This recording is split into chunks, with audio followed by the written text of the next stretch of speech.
मेरी बात तुम गौर से सुन लो। उस लड़की से तुम दूर रहोगे। दोबारा मैं ये बात नहीं दोहराऊंगा, समझ गए?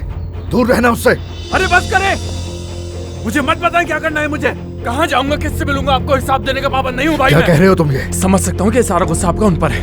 उन पर बस नहीं चलता तो आपको मैं ही मिलता हूँ। तुम मेरे सब्र का इम्तिहान मत लो, समझे? आप इन फजूल शक और इल्जामात से उन्हें खुद से दूर कर रहे हैं, लेकिन जब वो छोड़ देंगे आपको तब समझ आएगी। अली, जरा सोच समझ कर बात करोगे। लिमिट क्रॉस कर रहे हो। गलत कहा? हाँ, अम्मी के साथ भी तो आपने यही किया था। क्या उन पर भी इल्जाम नहीं लगाया था आपने? इल्जाम नहीं था, मैंने उनको अपनी आंखों से देखा। बस करें, ऐसा कुछ भी नहीं था। और क्या देखा था आपने? अम्मी तो सिर्फ उसके साथ बैठी हुई थी, लेकिन हर चीज आपने पापा को बढ़ाकर बता दी। वो सब कुछ जो हुआ उसके जिम्मेदार आप हैं, जानते हैं? और वो दोनों भी आपकी वजह से अलग हुए थे ना। अपनी गलती तस्लीम करें। बस मत करो, समझ गए? बहुत खूब। मार क्यों नहीं रहे? हाँ, मार क्यों नहीं रहे? मारिए ना, रुक क्यों गए? हाँ, क्या आप मुझे मारकर मुझे तकलीफ पहुंचा सकते हैं?